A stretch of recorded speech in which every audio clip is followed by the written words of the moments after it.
Assalamualaikum soleh-solehah, apa kabar semuanya? Jumpa lagi bersama Bu Nanda dalam pembelajaran matematika. Hari ini kita akan mempelajari denah dan skala. Namun sebelumnya kita akan mempelajari poin pertama, yaitu denah dan arah mata angin. Sebelum memulai pembelajaran, mari sama-sama kita membaca doa terlebih dahulu.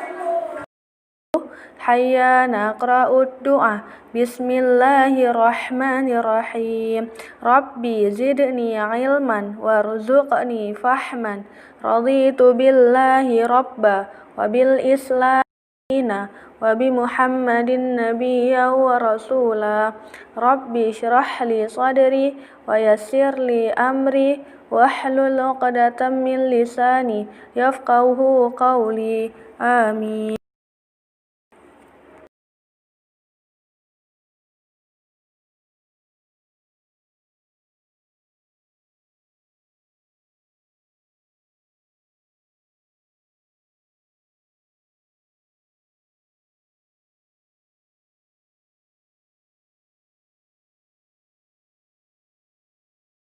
Poin pertama, membaca denah sederhana.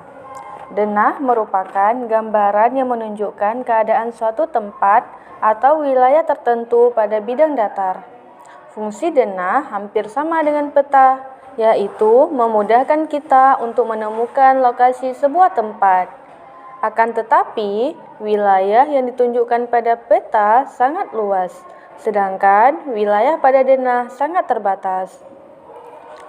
Peta dapat memuat gambar sebuah kota, provinsi, pulau, atau negara tertentu. Sementara itu, denah biasanya hanya menggambarkan lokasi sebuah tempat, letak ruangan dalam rumah, atau letak benda-benda di ruang kelas. Denah sering kita lihat pada undangan pernikahan.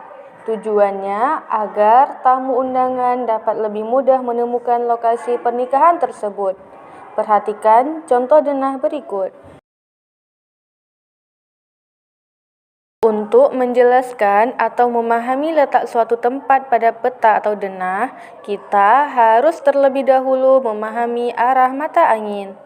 Arah mata angin merupakan petunjuk atau pedoman untuk menentukan suatu arah tertentu.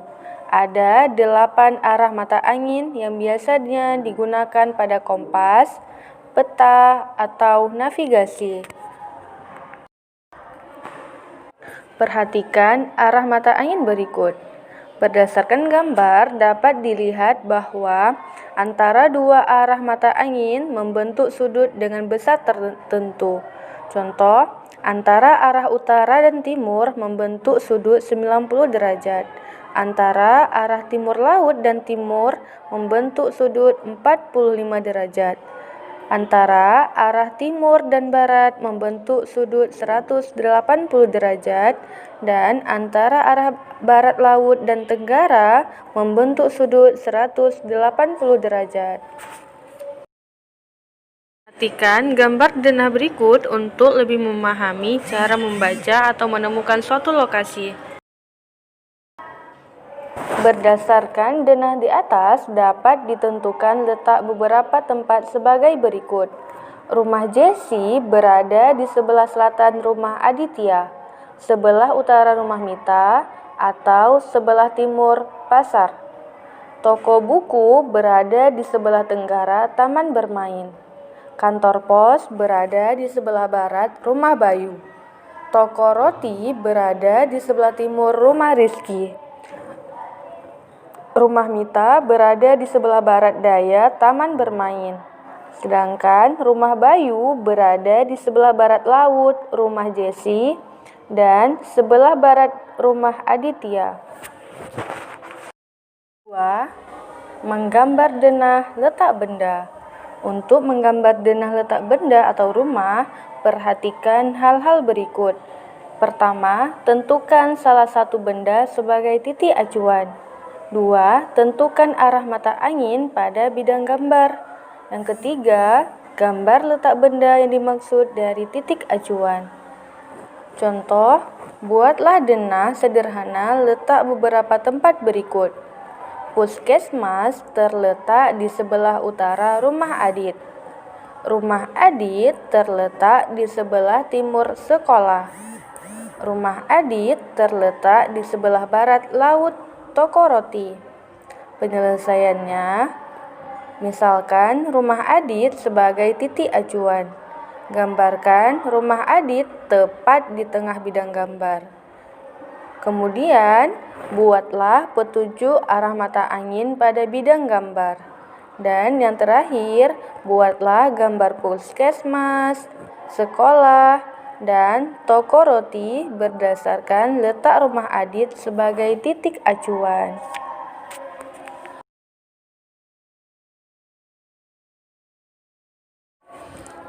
Ketiga, menentukan rute perjalanan. Arah jalan yang dilalui seseorang saat menuju ke tempat tertentu disebut rute perjalanan. Rute perjalanan dari satu tempat ke tempat lainnya dapat dijelaskan dengan petunjuk arah mata angin. Untuk menuju ke suatu tempat, kadang tersedia lebih dari satu rute yang dapat dilalui. Jadi, jika ingin cepat sampai di tujuan, kita dapat memilih rute yang terpendek. Perhatikan denah berikut. Berdasarkan denah di atas, kita dapat menentukan beberapa rute dari sekolah menuju rumah Adit.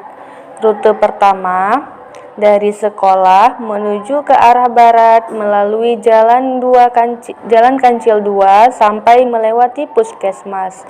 Di perempatan jalan, belok ke utara melalui jalan Elang 2. Sampai ujung jalan belok ke barat melewati jalan Kancil 1. Rumah Adit ada di kiri jalan. Sedangkan rute 2 dari sekolah lurus ke arah barat melalui jalan Kancil 2 sampai melewati perempatan jalan dan pasar. Setelah menemui pertigaan, belok ke arah utara melalui jalan Elang 1. Di pertigaan jalan berikutnya, belok ke arah timur. Rumah Adit ada di kanan jalan.